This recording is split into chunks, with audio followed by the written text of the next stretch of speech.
আসসালামু আলাইকুম রহমতুল্লাহ। কেমন আছেন আপনারা সবাই? অনেক দিন পর প্রিয় বন্ধুর সাথে দেখা। প্রিয় বন্ধু, একটা মায়ের গজল শোনাও। মায়ের গজল? মায়ের গজল কি শোনাবো? মায়ের গজল বললে তো বুক ধড়ফড় করে।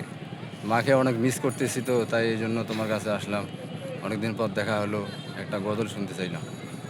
মা,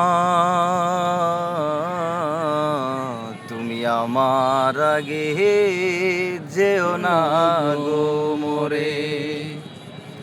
আমি কেমন করে দেব মাটি তোমার কবরে, মা, তুমি আমার আগে যেও না গো মোরে। মাগো, তোমার মতো লয় না কেহ আমায় বুকে টানি,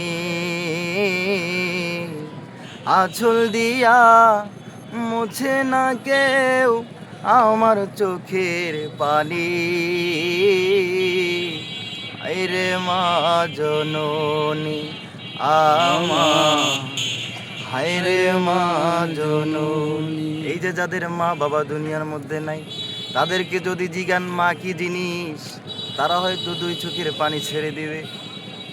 বলবে হুজুর, আমাদের বিল্ডিং আছে, বাড়ি আছে, গাড়ি আছে, সব আছে। ও হুজুর, বড় বড় অনুষ্ঠানে গেলে মায়ের কথা মনে হয়, বড় বড় টিট দিতে গেলে মায়ের কথা মনে হয়, কিন্তু আজকে মা নাই।